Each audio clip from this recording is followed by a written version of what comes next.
Man, what's good? What's good? What's good? Welcome to Stories of Influenza with Nala Deus. We're trying out Oh, trying out this new series here tonight, So I don't know, man, but no, it's Monday.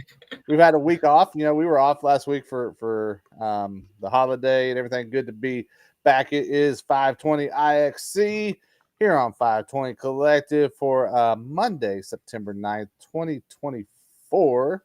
Our first show in September, man. So there you go. Excited about it.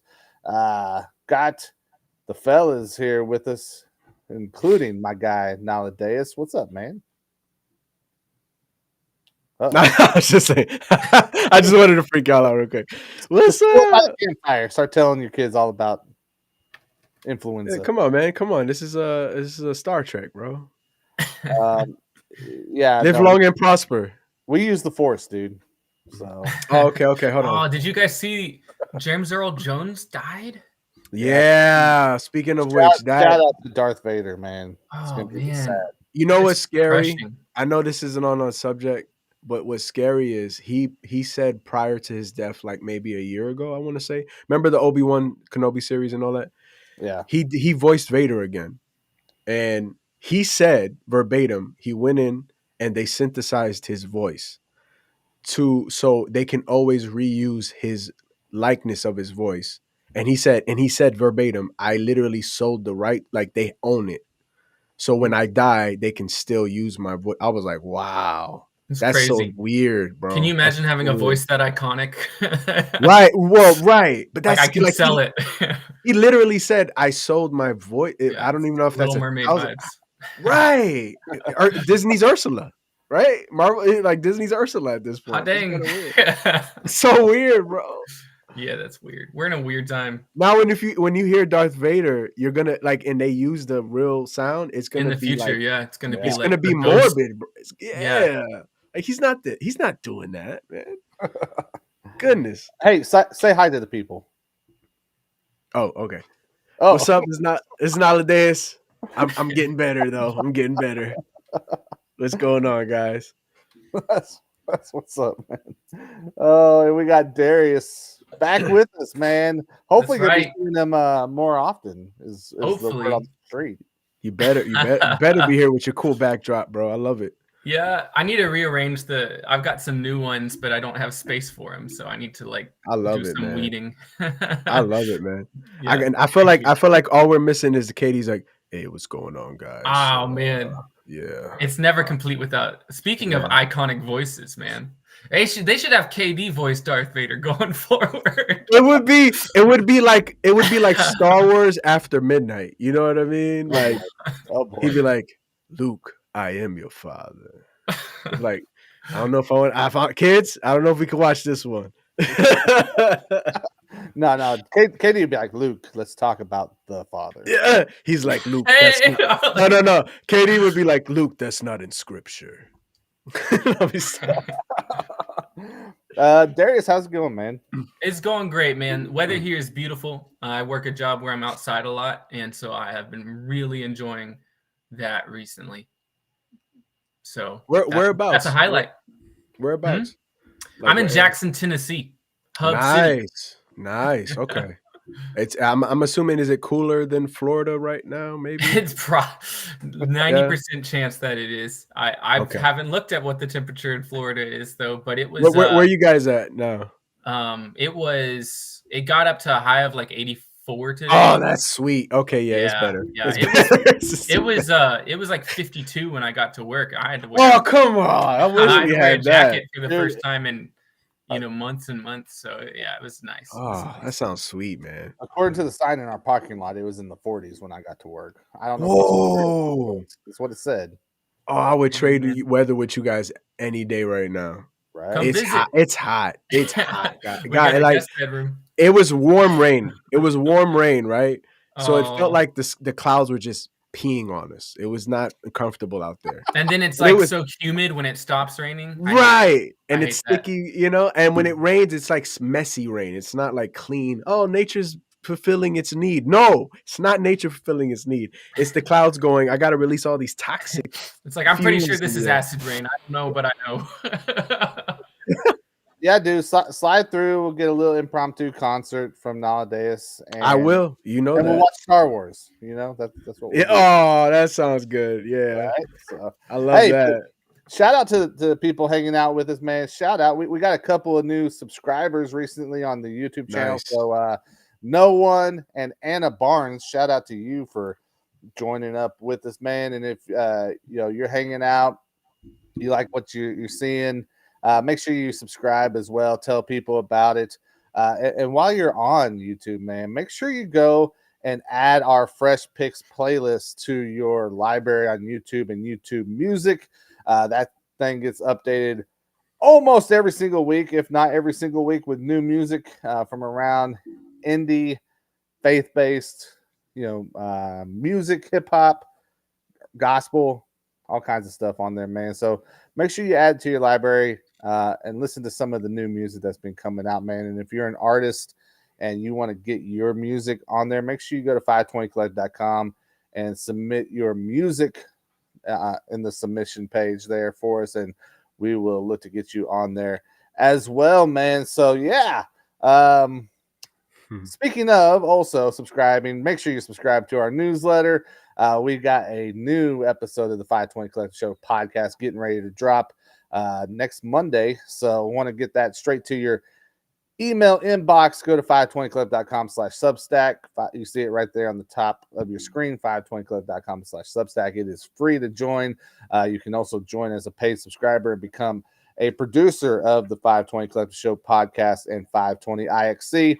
So if you like what we're doing, you find value in it, why not put a little bit more value back into it as well? You know what I'm saying? So we can do some other cool stuff. But yeah, dude, let's see who's in the chat here. Yo, Bars and Beats. Man.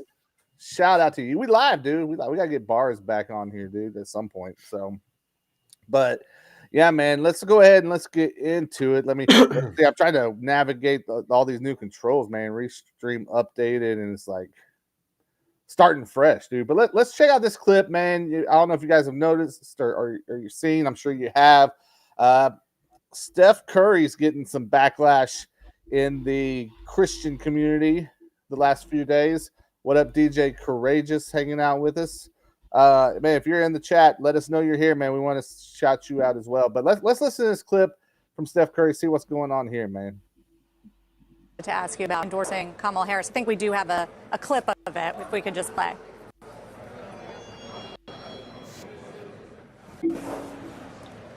What's up, everybody? Steph Curry here.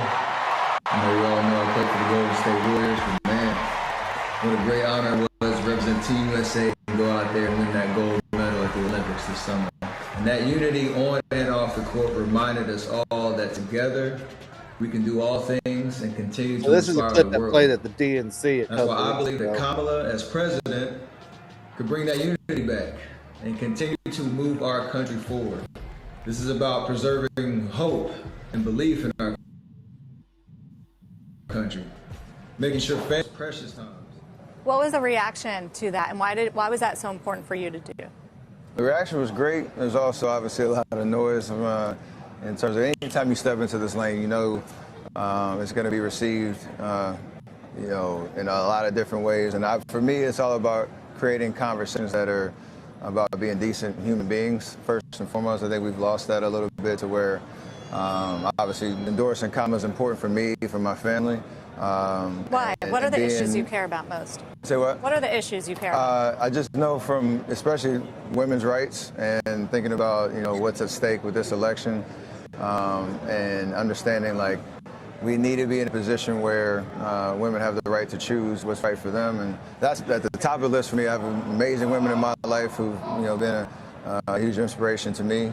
But knowing Kamala and having been around her, and I understand she's qualified for this job. She's, I think, representing what it means to be a great leader and being a decent human being in terms of representing our country the right way. So I don't know about that one. Easy choice for me, but to be able to have be in a situation where you can be a part of the DNC, do that, let people know where I feel like, but foster positive conversations, through it all. I think that's what our country needs. So a lot of stuff there, man. The backlash is that Steph is a proclaiming Christian, right?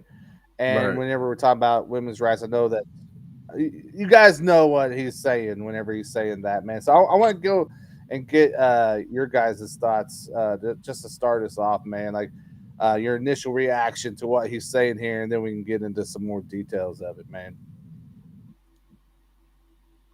The first thing that jumped out to me is because I'm seeing this as like a trend. One, it sucks when person who endorses Kamala, minus him being a believer or not, it sounds like he doesn't even know what she stands for. It's like he sounds as misinformed as she is about what she stands for. You know what I mean? And I'm not like pro Trump over her just because. It's just, hey, every time I see her do like any kind of dialogue online or like on a platform, she doesn't even tell you what she stands for. So when I hear Steph saying, "Hey, she stands for women's rights," you're saying that because she's a woman.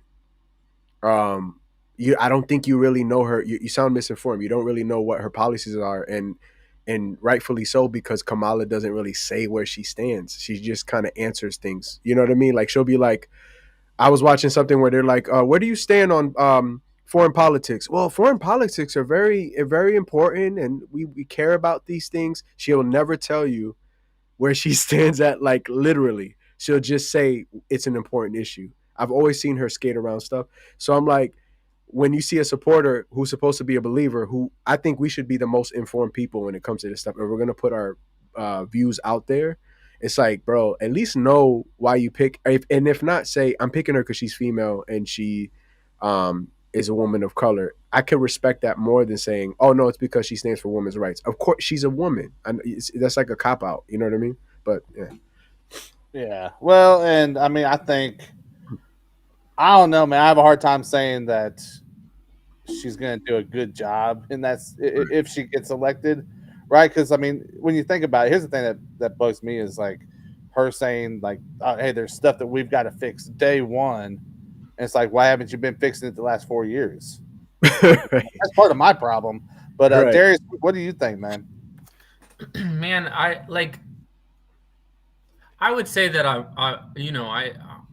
I'm relatively agree with what y'all said. But like I was watching this clip earlier today, and I didn't know what he was gonna say, and I was like, if he wants to endorse a particular candidate, whatever, and then it's the choice thing that really gets me. I can respect.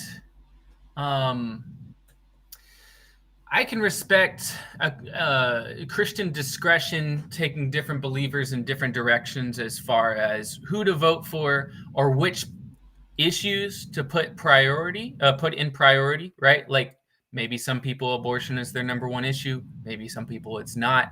That's okay. You're still a believer.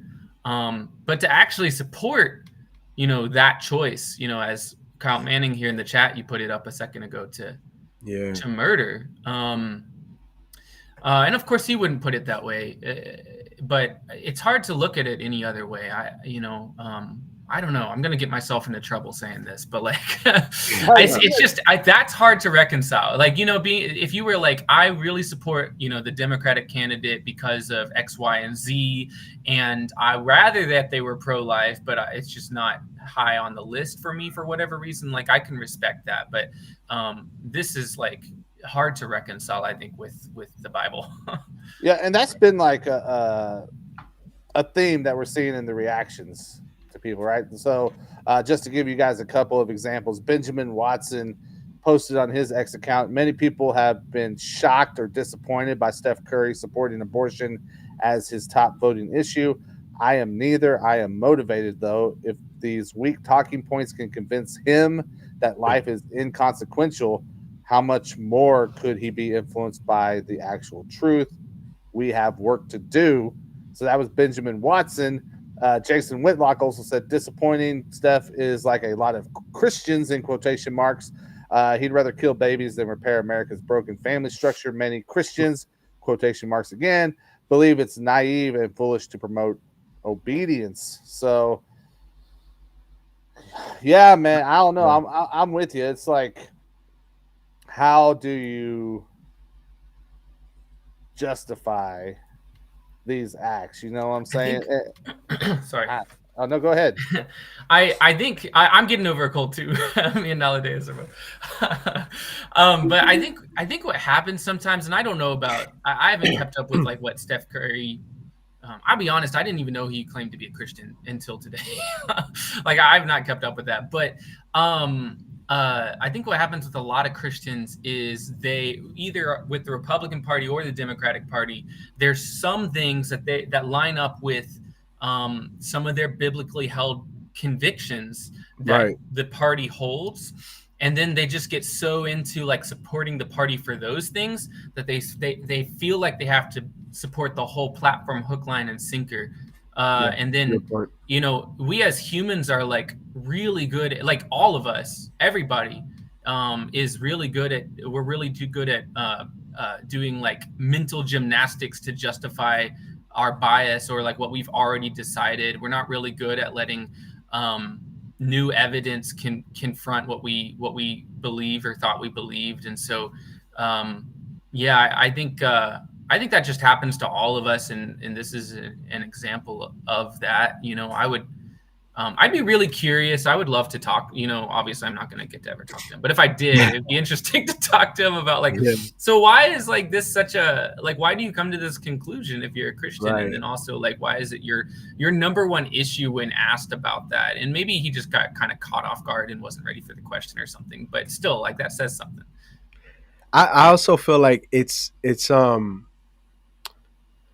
just dealing with any Christian in platform, it sucks because we hold platformed believers to like pastoral or apostolic like levels, and it's like Steph is not where you should get your theology from. He's not where you should base your doctrine from. And Christian, we're living in the what's the word called, the influencer age, right? So it's like if I have X amount of followers, let's say like over 100,000.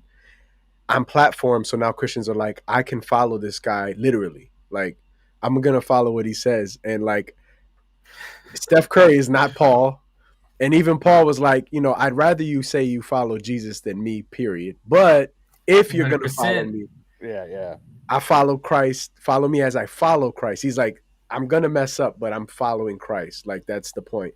And these guys, like it's perfect what you said, bro. It's like, first of all, we're human. We're multifaceted beings, right? Our creator's a multifaceted being. It's like, we it's not always it's a lot of nuance. It's not always black and white with us. It's like we can change, right? We change our minds all the time. That's why there is denomination. You know what I mean? Like, we can't even agree on the Bible. You know what I mean? We can't even agree on what Jesus is or who he is to us. Let alone how to apply it. Right. So like Steph Curry is an NBA professional basketball player. Like I trust him with I trust him with a three. You know what I mean? I trust him with that. I trust him with a half court shot when it's clutch.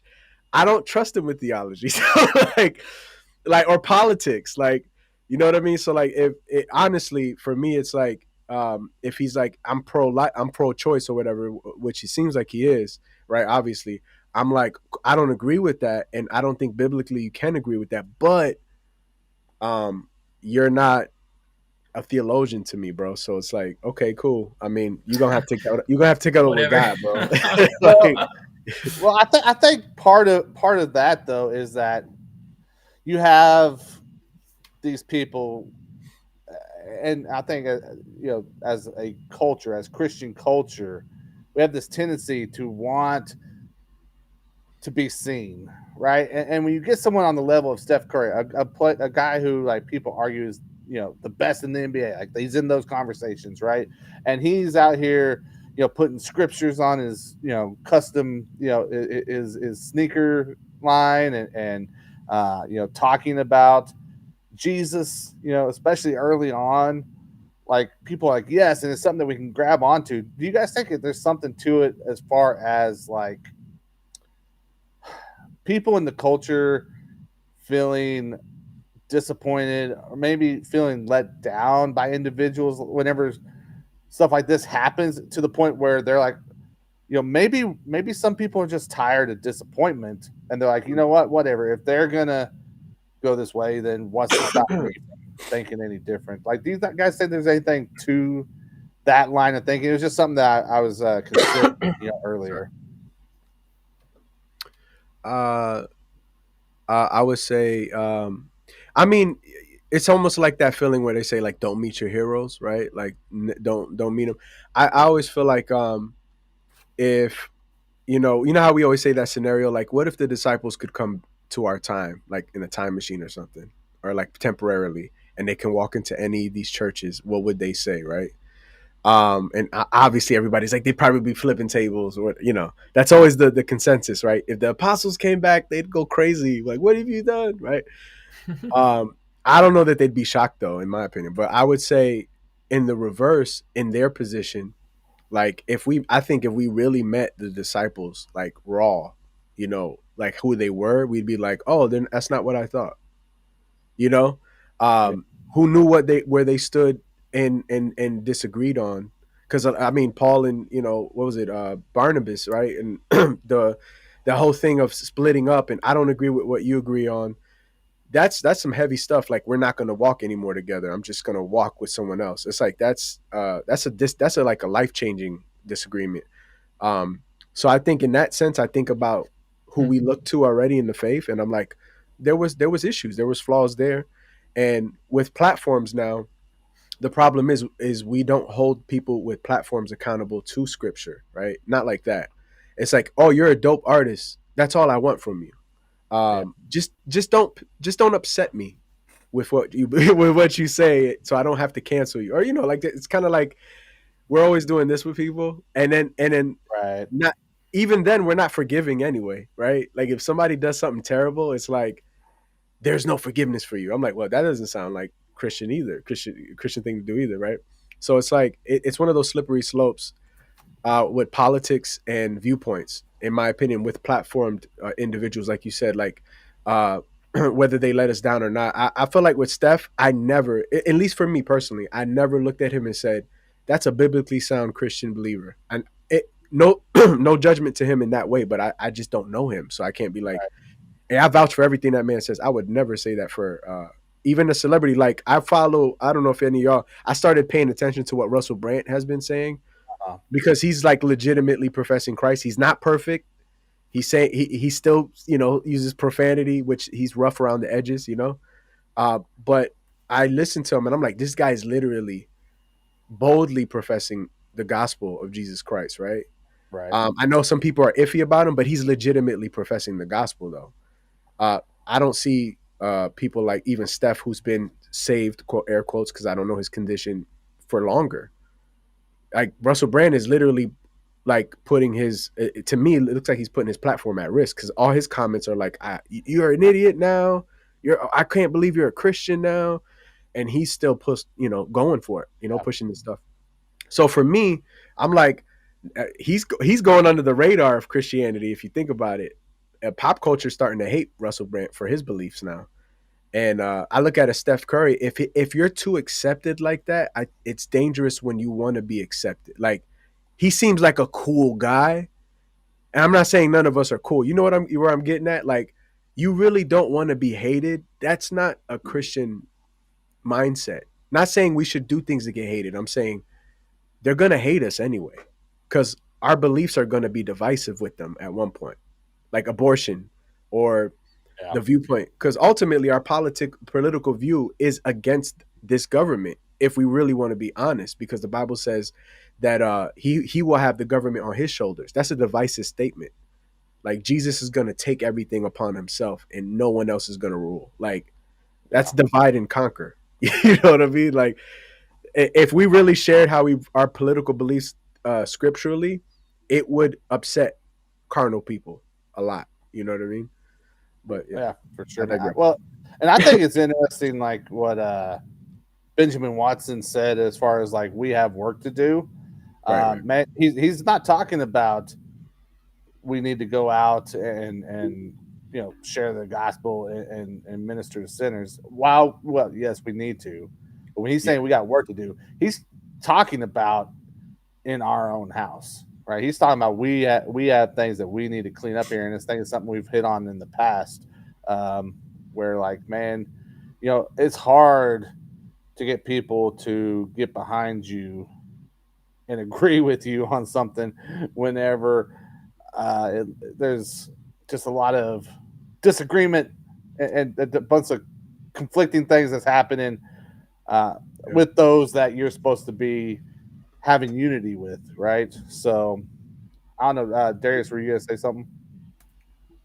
I was gonna say something earlier when Naladeus was talking. He said something that made me think this, but like the kind of like looking up to people and then being disappointed, but like you don't actually really know them, and like there's certain issues that will get people like canceled or even like Christian can't like like Christians do it too, and it's like I think that's kind of a symptom of us looking at like there's a sense in which you can develop an actual community with real people through the internet, but there's also a sense in which you're really doing an uphill battle because community is meant to be embodied. Like that's one of the things that I love about this as a side note, but like I love Holy Smoke because it's like all the people that I'm in community with through like Twitter and Instagram and stuff are like in one place for a weekend, and it's like it's like it's actually embodied for once. But like whenever your community isn't embodied, it's kind of debatable about like whether it's even a community at all. But then one of the symptoms of that weird tension or misunderstanding of the type of relationship can be that you're like, you're looking at somebody who's a celebrity who happens to be a Christian, almost like you would if like the mayor of your town went to your church or something. It's like somebody that and is part of your circle and is significant in some way, but it's like they're not. Like if the mayor of my church goes to a mayor of my church, the mayor of my town goes to my church, or like somebody in city government or the sheriff or whatever, like somebody or a local pop star or whatever, right? Like somebody goes to my church, like I have a totally different relationship with that person than I do with like any celebrity that it just happens to be a Christian. And then on top of that, James says not to show preferential treatment. So like if I'm treating, like if the mayor of my town goes to my church and I'm treating him preferentially over the average Joe, like that's sinful. So like I think there's that aspect as well that I just kind of thought of while I was saying that. So it's like a weird like we just don't understand the kind of relationship we have with people because the internet makes things like there's a distortion effect through the internet. So that's good, man. Yeah. Well, I want to see what Darius for president. Yeah, man. Darius Ball 2024. Let's see if y'all agree with Lost and Found. Shout out to DJ Lost and Found hanging out in the chat. His statement is Curry wild crazy for that endorsement, especially that topic being his main reason to vote for Comrade. So, I mean, it's hard to argue that, honestly. You know what I'm saying? Like, yeah, I don't know, man. I don't see how you justify what you say is your faith and your beliefs with a platform that endorses the things that Kamala has openly endorsed to this point, right? And it feels like you're definitely putting, I don't know if worldly things is the right way to put it. Maybe you guys have a better way to say this, but like it seems like faith and truth is taking a back seat in this situation. Well, and I think I don't know if this is actually really responding to what you just said, Eric, but also I'll say that comment, I'm voting Donald Harris, that made me laugh out loud. Anyway, Yeah, I was watching that. oh gosh, I lost my train of thought now. Yeah, I know that threw me off too. I think that people, people legitimately see like being pro-choice as like caring for the women involved, and I think that is somewhat understandable, if that's where in caring for people who are in dire situations is a Christian value.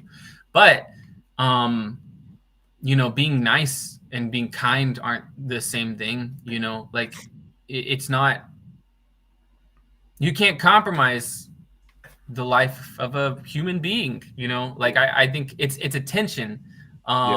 And I also think, like, there has to be a recognition of like there are some gray areas, and all women and all babies would be better served if we just stop fighting and talk, like actually figured out what to do about the gray areas. I mean, like, imagine if we put all the like resources that we have to like yelling about whether a baby is a baby. You know what's crazy? Like, actually helped people. Joe Bay is going crazy in the chat right now, man. He's cracking it. Shout out to Joe, man. We need Joe. You need to get back on the show, man. You need to get back on the show. So and I know that's a heavy subject, right? But it's such a nuanced thing. But it also is like everyone focuses to the point of the baby being in the belly or whatever, right? Embryo or whatever, and I'm like, why? Okay, if you care so much about a choice for a person, right? What are we talking about with preventative measures, right? Or like they're not pushing that. It's all about, well, what you want to do with a live being in your belly, right? So like pro-choice forces people to make the choice for one person's benefit, not two parties, there are two parties involved. Typically, it's a baby, fetus, and a woman, right? And it's like you're choosing the adult over the unborn child, and then, I mean, that's kind of like obvious, right? But also, it's like, are we even handling the prevention? Like, how about we stop promoting, like, pardon me saying it, but like free open sex? Like, oh, you're adult, just consensual. Let's just start having fun with this thing. It's Let me throw another thing at you nowadays. I'd love to see your reaction. I know we're gonna reel this back in because we're starting to go down a completely different. Right. No, I'm just adding to it. I saw this. I was like, oh, that's an interesting conversation right there. I saw someone post, hey, people want to say pro-choice, right, and that women are making the best choice for their life.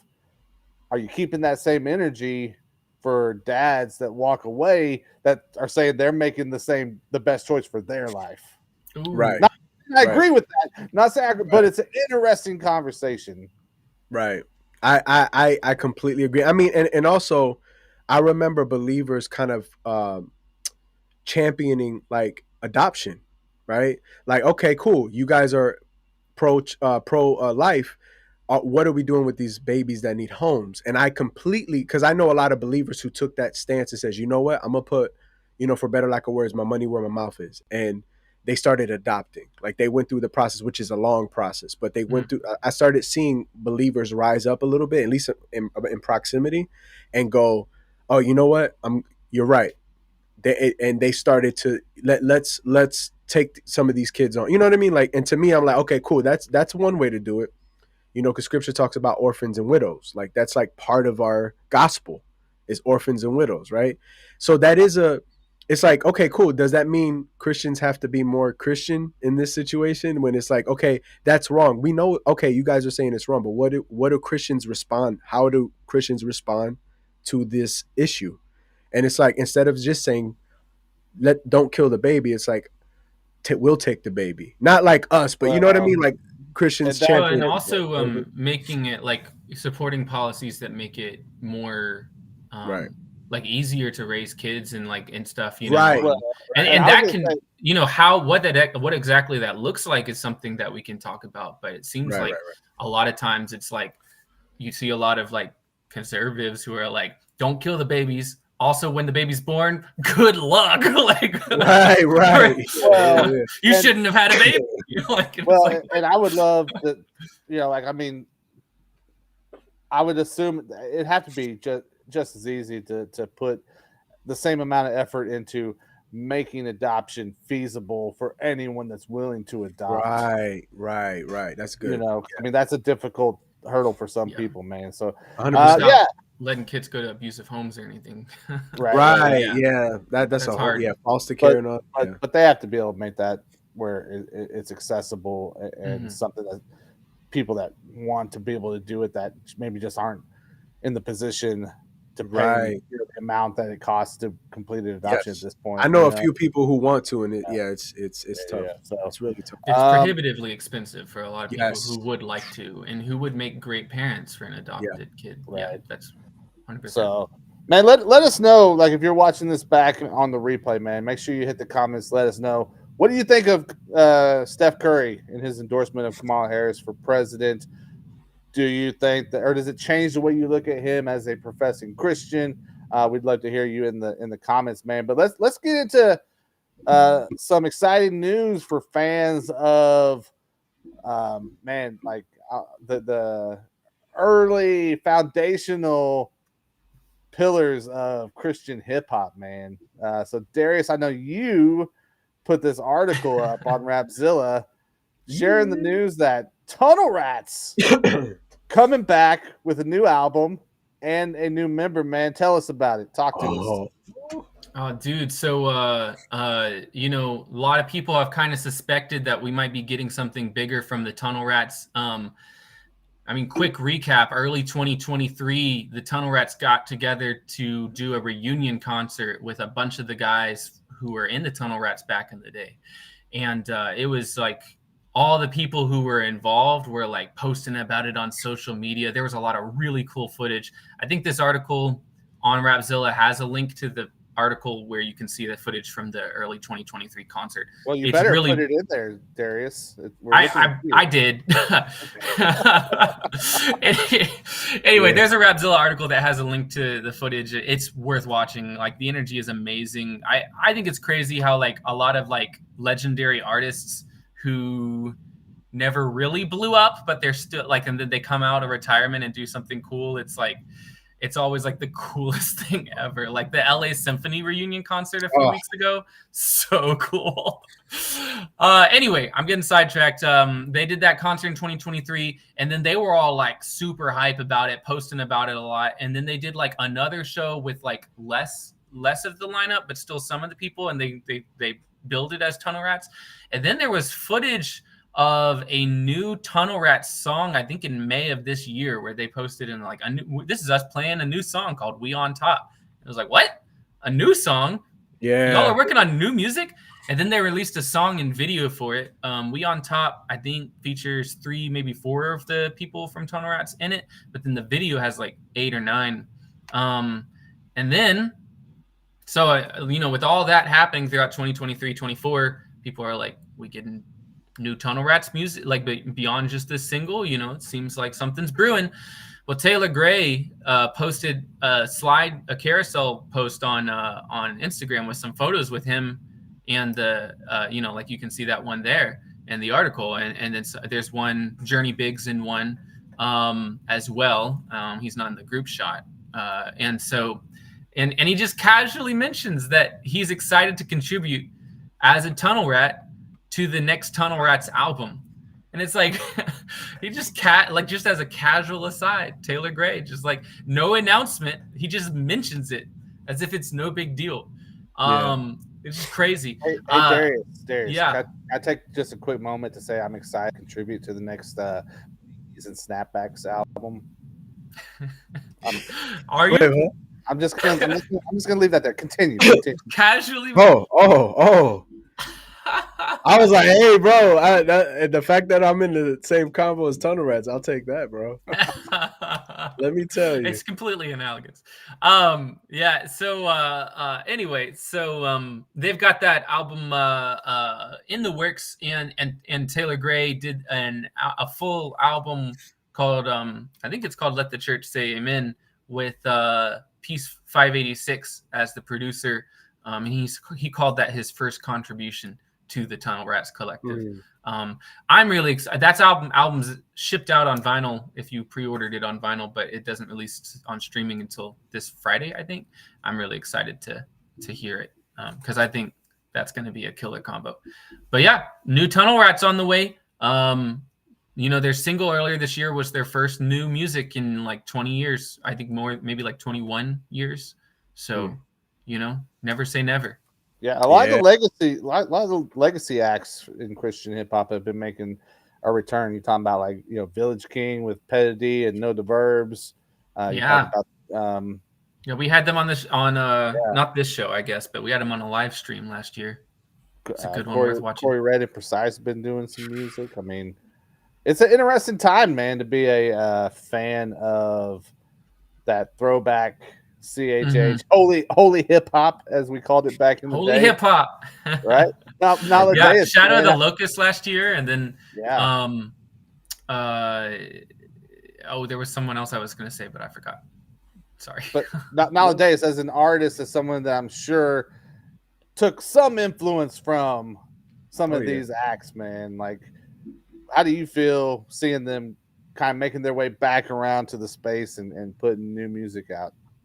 Man, first of all, it's encouraging because, the brand of hip hop that I do is more lyrical and menace. Obviously, you guys know that. So it's when you see the people who did it first coming back and they're like, we're still here and we have new offerings to contribute. I feel like that's so dope because it's like, wait, there's a lot of ageism in both secular and Christian genres, right? It makes you feel like you're old, you're too old to do this stuff anymore, right? It's like a young man's game. But unfortunately, but in a good way, it's like we take a lot of our cues from the secular world, which it shouldn't be that way. We should be innovating, I think. But you see a lot of the secular legends come back, right? There's so many examples of that making new music and not changing too much of their style, but it's still relevant. And then you see someone like, and I'm sure they see that too, the Tunnel Rats and the LA Symphony, that I'm sure they see this and go, oh, okay, maybe we still can.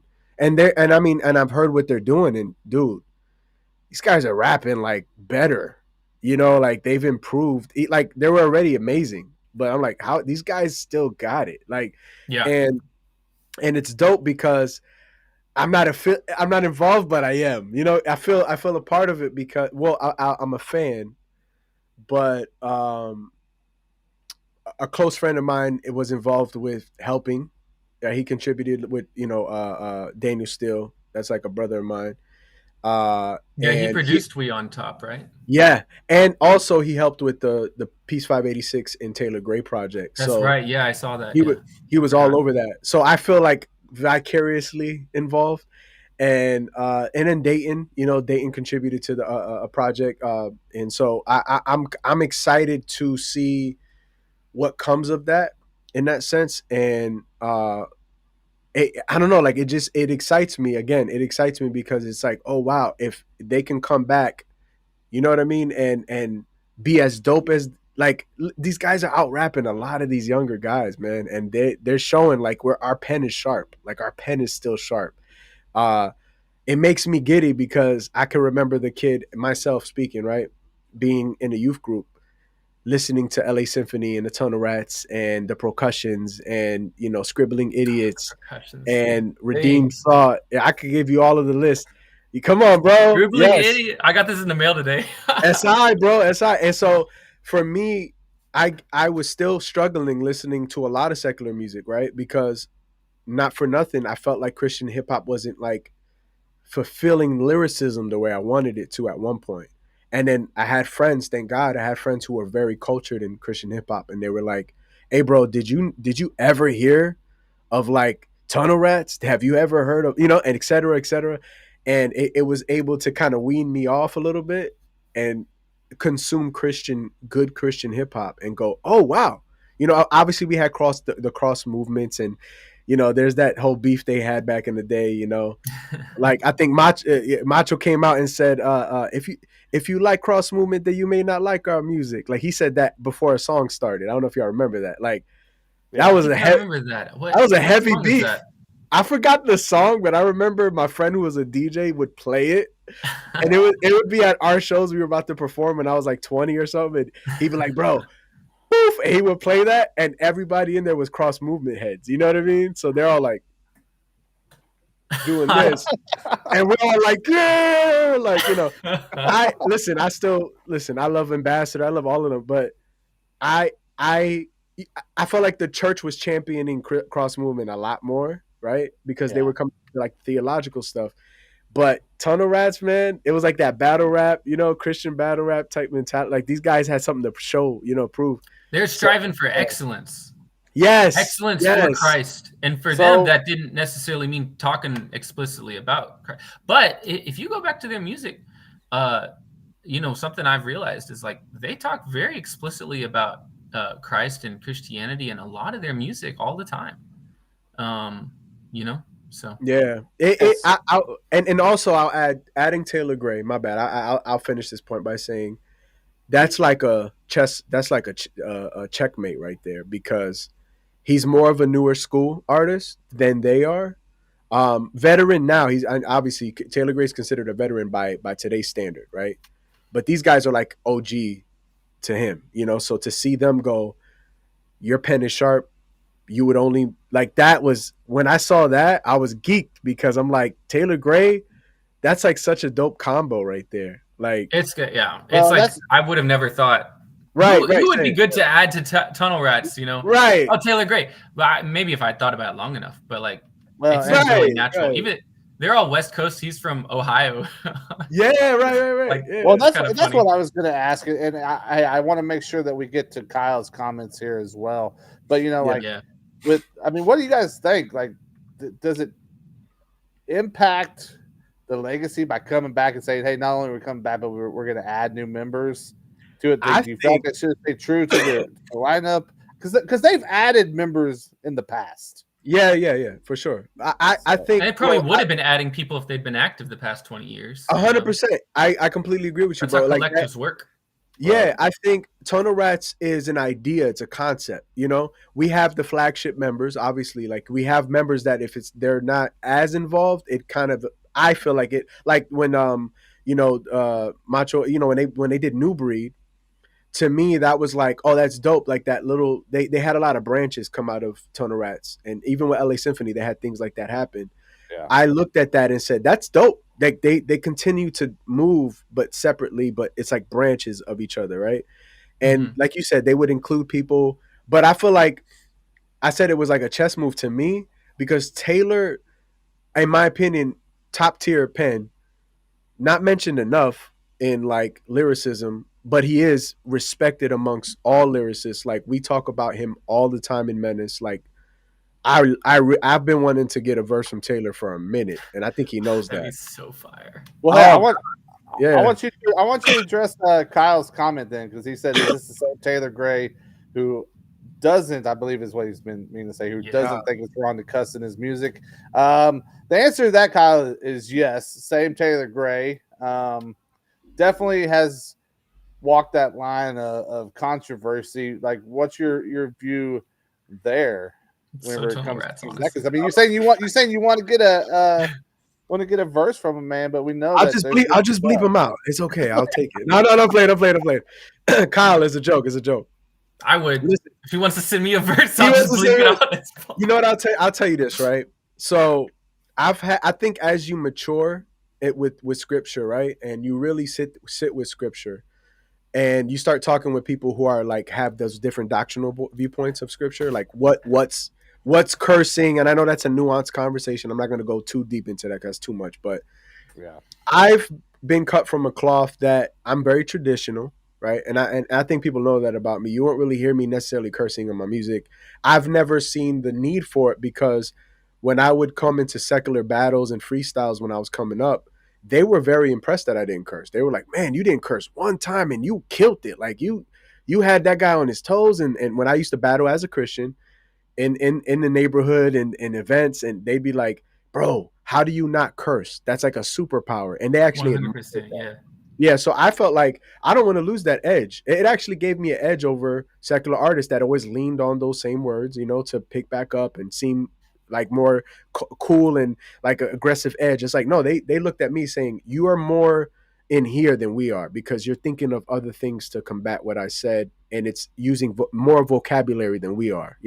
So I know Taylor Gray. I think he's an intelligent dude. You know what I mean? He might be able to give me or give us an explanation that might make us think. I don't see a purpose for using profanity or of any sort. Maybe his definition is a little different of what profanity is, because we can get into the semantics of that. But like what is cursing? Because I know people talk about this all the time. Well, cursing meant biblically in that time, but we also have to define profanity and cursing based off of culture, right? So if we know the big F word and all these other words are considered profane, do not allow any profane speech to come from your mouth. So Mm-hmm. I can always use that, like, oh, well, if we want to go by the culture, that's a bad word. You know what I mean? That's not a wholesome word, a sultry word. But I don't agree with it. If anybody in Menace you will not hear any, like Dayton definitely makes us go by guidelines. Like, if you don't agree with this, you can't be with us, because we don't want any, because what happens is, let's be honest, guys, too. The listener's already going to nitpick what we're saying. And if we don't, the Christian fan base and supporters are the most nitpicky people in the planet. And they will sit there and go through everything I said and go, that I don't agree with. I'm like, that one little line that I said as a joke, you don't agree with that. No, bro, that's heresy. That's crazy. I've seen, by the way, this has happened to me before. So, and I've had to set people straight privately, because I was like, what are you talking about, bro? Like, nothing I said was not scriptural. But to that point, I even saw his other thing about cigars. I can get into a whole conversation about cigars, though I don't. And just so that we're clear, yes, in the video, I can't remember which one, but one of the guys does have a cigar, and I know that's something that I heard some other people mention. Like, hey, this jumped out big time at me. Well, can I say, Kyle? Can I say? Do you know how many Reformed theologians smoke tobacco pipes? Do you know how many of the forefathers in theology have smoked tobacco and drink beer and they drink alcohol? That I will say, and the reason I throw this out there, right, is this is historic. This is historic. Like, we know, a lot of us know this about some of these theologians, right, that we've all studied, like the Charles Spurgeons and all these guys. This is how these guys, Charles Spurgeon, British, these guys have tobacco pipes and they're discussing theology and scripture and history and context. That was culture in Europe, right? I've seen brothers who are, yes, believers, smoke cigars, right? I don't smoke cigars, Have I in the past? For sure. And I have in the past. But I don't do that because I'm health conscious. I believe I want to keep my temple clean. And that damages your lungs. I mean, we can get into that too. But for me, does that change someone being saved? It does not. That is conviction. That's semantics too. It's like, I'm not going to try to offend a brother, but I'm also like, these are grown men who are Christian. And if they smoke a cigar, that's not an issue of salvation. That is semantics to me. It's like, now if he's like, I'm not trying to get too explicit with it, but like, or whatever, weed, I can't agree with that. I can't agree with, but the Bible says, as far as alcohol, do not tarry after wine, or tarry after wine. Do not become an alcoholic. But if we're going to nitpick and cherry pick in Jewish culture, what people did was, and I have Jewish background on my mother's side, they would have 5 days of celebration and they were getting lit with wine. Like, it's biblical. That's like, we could like pull up articles on like history. Why was Jesus' first miracle reproducing wine, like turning water to wine, right? What did the guy say? Like, this is pertaining to the tobacco. Why did the guy say, usually we do the first wine, the good wine in the beginning, and we save the worst wine for later because you can't tell the difference. Why can't they tell the difference? Because they're getting lit. They're getting drunk at a wedding. This was normal in culture to celebrate. be celebratory. I mean, the Bible talks about in Proverbs being joyous with wine in a celebration. What is joyous with wine? Like, if we're gonna talk about hermeneutics, or not even hermeneutics, let's talk about context. So, and I see you're not reformed, but there is maturity in what I'm saying, brother. Like, I will address that boldly.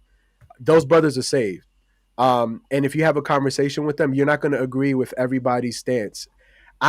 Biblically, alcohol isn't a sin, right? And I think most Christians who've read their word enough will say that what we've been taught is legalistic, and what we've been taught is preference by pastor and by doctrine. So if you go to a Pentecostal church, which I grew up Pentecostal, so I can vouch for this, alcohol is a sin.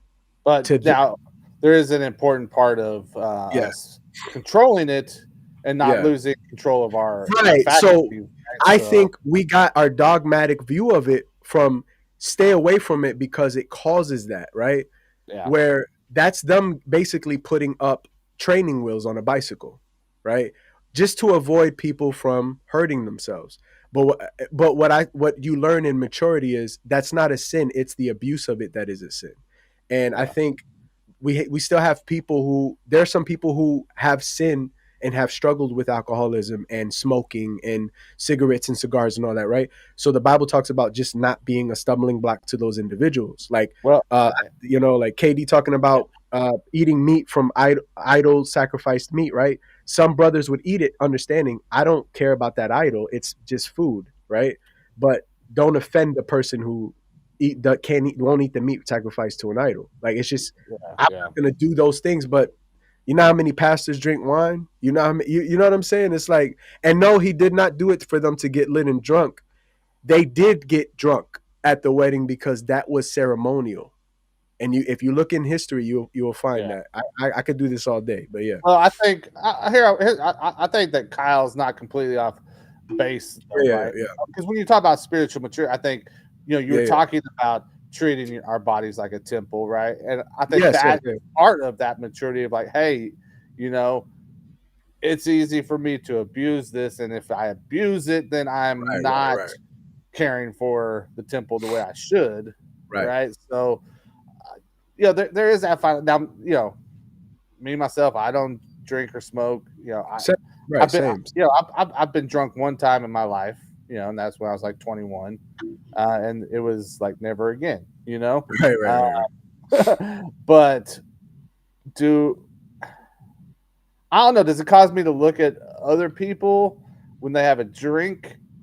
Maybe maybe for a while it did, Right. Now a drink versus hammered and acting stupid and acting right. Like a person that they normally would not be. Right. It's two different things, man. And I think if you get to that point, you're talking about, like, again, you've lost control over your life, over yourself in that moment. You don't know what could come out of that, that you're going to end up regretting in a big way. So I think context is it's all about context. If we're using ancient scripture, right, to define modern living, we have to know what can apply and what doesn't make sense for us now, right? That's just proper theology. It's like, Jews weren't allowed to involve themselves with Samaritans. That doesn't make sense today because most Jews would be considered genetically Samaritan at this point because they've been mixed. You know what I mean? So it's like, and I agree with you, Kyle. I agree with that. Yes, maybe that should be something more private. I believe, because I was taught by my leaders, to add to your point, I do agree with that. I was taught by mature believers. That's not wrong, but in the comfort of your home is better, right? Like, if you're going to have a drink or a sip of wine with your wife or your spouse or whatever, that's fine. Like, because it goes to the whole stumbling block. Right. I completely agree. If you're going to have a drink, that's fine. If you do a cigar once in a blue and it's privately, bro, like, because it like he said, it's like, I don't want to see it because it can affect people. You're right. It can affect people. I completely agree with that. Yeah. Now, is it going to impact the music? For me, it's like, no, I might not want I would maybe prefer not to see the cigar in the video, you know. But does that Right. mean that God still can't be given a message, given a word that we need to hear in Yeah. that song? No, not at all. You know, like that is still very much a real thing. Yeah, it doesn't impact the art. No. And lost and found, exactly my point. My bad. Like I'm seeing what he said. I won't have a drink around any other believers because of this issue.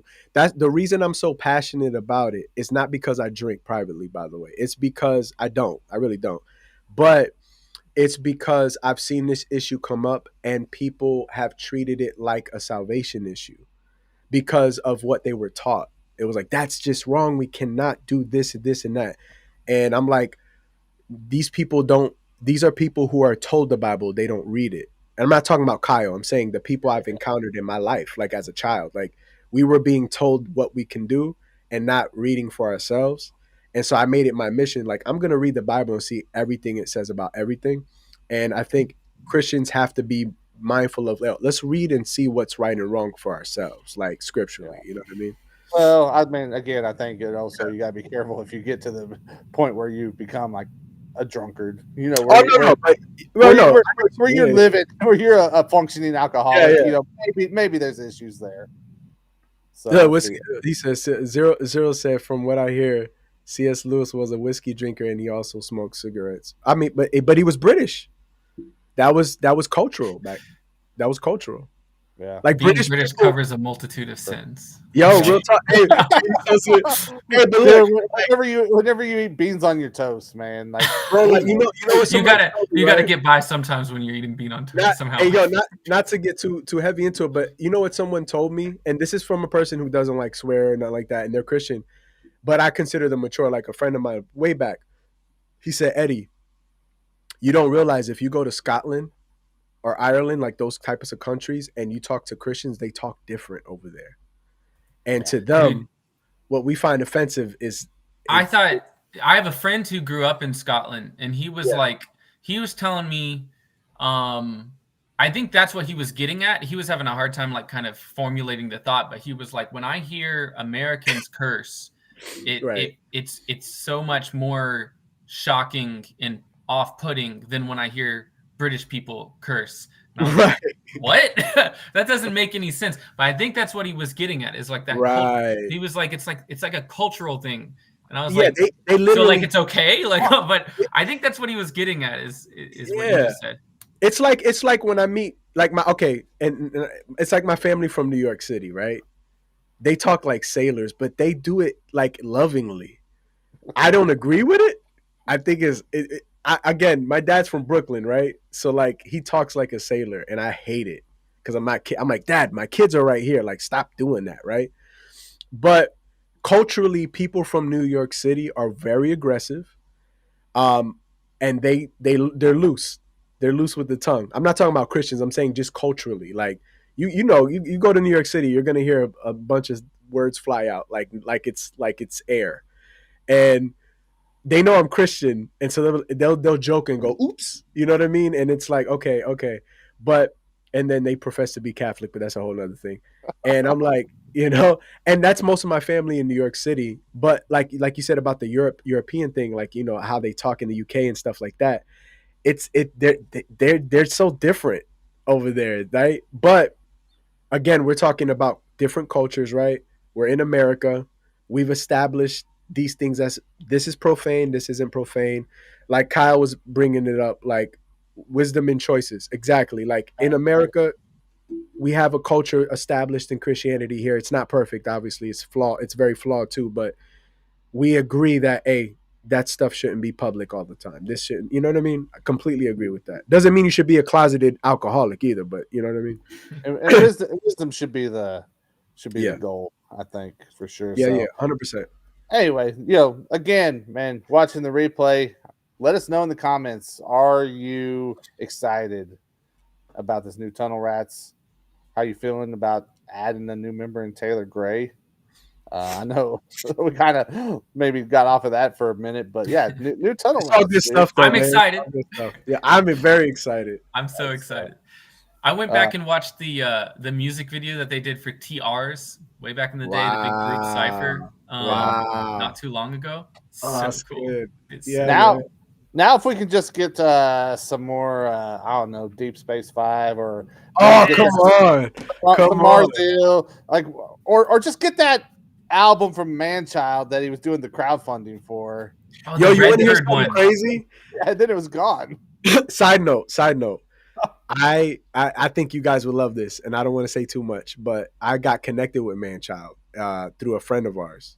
Okay. Yeah. And mutual friend, and like we have each other's number, so there may be, I don't know, I'm gonna see what I could do with man. I mean, that's a big deal for me, Dude, man. tell him to come on here because you don't know this, but I've already worked like I'm trying to get the camera, 3 different members of D Space 5, so that's a big deal for me, bro. Like if I could keep crossing that off, like come on. dude, Manchild is one of my top. Like he's a Mount Rushmore. Right. He's becoming that way for me. Like I was listening back to the Marzil comeback single "Win Win" that they released in like early 2020, I think. The lyricism on that is insane.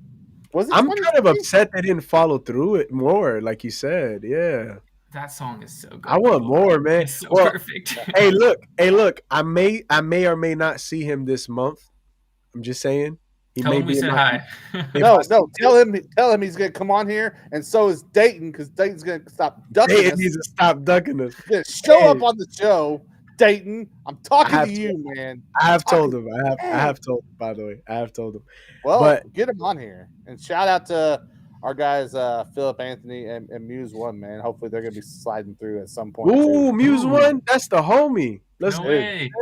Dude, we'll see. We'll see what happens. Now that Plato from Deep Space 5. Harry Crumb now. But Plato is another one that I feel like is one of the dopest MCs to me, in my opinion. I think Plato Crumb. I think he might be my favorite rapper. bro. So hold on, my bad. Let me geek out real quick. So my bad, Eric. Yeah, I know y'all hip hop fans. My bad. I don't want to take us away. But yo, let's talk about how Plato just makes everything sound dope when he raps. Like that's an art. That's an art, man. He's got this he's got a song called Swing that was like only released on YouTube. And he starts the verse by saying, "The fruit of the spirit is a prickly pear. I only pick him out the air off a rickety chair." It's what a weird thing to say, but it sounds so dope. Sounds so dope. When he did a joint project with Heath McNeese, you remember when they did Red, White, and Woo? Red, White, and Woo. I was thinking about that the other day. I also know Heath as well. And when I asked Heath, I said, "Man, how did it feel to do a project with Plato?" Well, you know, he was Plato at the time. I know he changed it to Crumb. Yeah. He told me, he said, "Bro, I can't stand how he makes everything sound so cool." And Heath is an amazing lyricist. That dude is an amazing. Yeah. When we did that crew track, I stole a line from Crumb. So. Oh yeah, you did. Which line? The now you got me on spot. I'm gonna have to think. Disguise for surprise, just down in tuxedo. Bro, I'm telling you, Plato is... I said, wake up from the podcast out like Neo. Surprise for disguise, just down in tuxedo. Yeah, that's how you. I know his name is Crumb, but his mama called him Plato, so I'm gonna call him Plato. Play Doug Gaines, man. Respect the Crumb. Nah, but I did. So I'll probably send you the song. I did a song with him in 2013, 12, and he says my name on it and everything. Bro, I was so geeked. Send it to me too. And then on the same project, I did a song. It's not like out everywhere, but I did a song with Brel on the same project. Like, bro, come on, man. I'll send it to you guys. I'll send it to you. Telegram. You should turn that into a tag. Hey.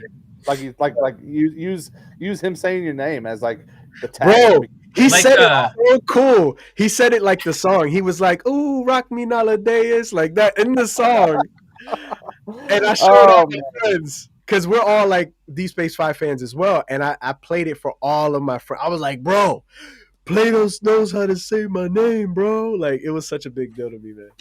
Sorry, I had to geek Oh, out. hey, every once in a while, in the middle of all this politics and everything else that's crazy happening in the world, it's good for us to just come on and have a Talk about stuff that might not matter to very many people. You know what I'm saying? And that's Yeah. okay. That's okay. But hey, I want to shout out everyone that's been hanging out with us tonight, including Kyle, DJ Lost and Sound, Moto Kyle hopped in at one point. I saw him too. Shout out to you guys. Joe Faye, Zero, Bars, DJ Curry, all of y'all, man. Appreciate y'all hanging out with us. And even the ones who didn't let us know you were here, man. Make sure you do. Again, make sure you get signed up, right? Get signed up for our email, get signed up for our newsletter through Substack, 520club.com/Substack. Man, we want to be able to send stuff directly to you, especially if some of these platforms, I don't know, kick us down or kick us off, shut us down, the things that they do, you know, we want to be able to stay in contact with you, man. So make sure you get signed up. And we want to be able to send new episodes of not only the 520 Collective Show podcast, but Dino Nuggets right to your email, right? New episode coming out tomorrow. Yeah, I gotta. After we get off the stream, I'm gonna go finish editing it. Nice, man. You want to plug it real quick? Yeah, man. Dino Nuggets is the 520 Collective monthly music listening show. It's almost like a game show where each host brings a new CHH pick and an old CHH pick and a non-CHH pick. So new would be from the month we're talking about. In this case, August. Old would be at least 5 years old. Non, of course, is anything that's not Christian hip hop that doesn't, we keep it clean. That came out in the same month. And so we get some fun variety in that section because me and the other hosts have a very varied taste in music outside of CHH. And so it's a lot of fun. We've had some guests on. Eric's been on. Nowadays, we should have you on sometime. I would. You let me know, bro. I'm there. You know Let's that. go. Hey, we might need a guest host for September because one of our guys is getting married in early October. So let me know. You're only allowed to play Toby Mac songs, though. Yeah. We have played a lot of Toby Mac songs. No. We can only do DC Talk. How about that? We go further back. We just go. DC Talk is only records from the self-titled album. Wow. Do you know that DC Talk was Toby Mac's rap name? I didn't know. See, I didn't know before the group formed. His name, he was like, "That's my rap name," and then like the other guys joined, and he was like, "Oh, we'll just call it the group name." Actually, you want to hear something crazy? So that Group One Crew kind of ended in that way. So Group One Crew is an Orlando group, right? And we all know each other. Blanca, all of them, right? And obviously Blanca's like in another stratosphere now, but we all know each other, right? And it was really, I'm giving some inside baseball or whatever, basketball, whatever, is I think it was supposed to just be a solo deal and then they needed a group and that's how they formulated. But I think Group One Crew ended up becoming one member at one towards the end. I don't know if y'all remember that. I've got one artist is carrying it. Outer Space Love on CD in the other room. No way, for real? Yeah. And then whatever their album with like, it's the two on the front and it's like an apocalyptic landscape or something. I don't remember the name of that album because I didn't listen to it as much. I'll tell you what, I was supposed to be involved with post-production or co-production on the second album of Group One Crew. Nice. It just didn't happen, but yeah. Dang. Label industry politics. I'd say that. Industry politics. I'm too hip hop for some people. That's yeah. Nowadays we got to get you on Dino Nuggets, man. This is good. I would. Bro, you're talking about the type of thing we love to talk about on that show. Yeah. Hey, bro, it's all family. You know that. Shout out to Grits, man. Shout out to Grits. So. Shout out to Grits. Come on, bro. Ooh, Come on, bro. They resurfaced too, man. Okay, we could keep doing this all night. But, I did a show with Grits before. No way. Yeah, they did a show last year at the Doves. Well, I'm talking about like when Ooh Ah came out, like that song came out. Wow. And I was a teenager. Hey, you old, dude. Well, I'm old, but I was that teenager that was allowed to freestyle with them. So it was kind of like, hey, you only got 5 minutes to freestyle, and it was like to instrumentals, and they were right there, like they were sitting there, and I'm just like, hi, you know what I mean? Oh my god, it's Grits! Like it was crazy, man. Awesome. I was like 16. I think I was like 16 or something like that. I don't know. Right, man. Go get signed up for the newsletter. Shout out to our guy King David the Vessel. He'll be back on later on. So for him, KD. right? For him, nowadays, Darius, that's Eric, you know what it is. 520 Collective, 520 iXc, Indie Christian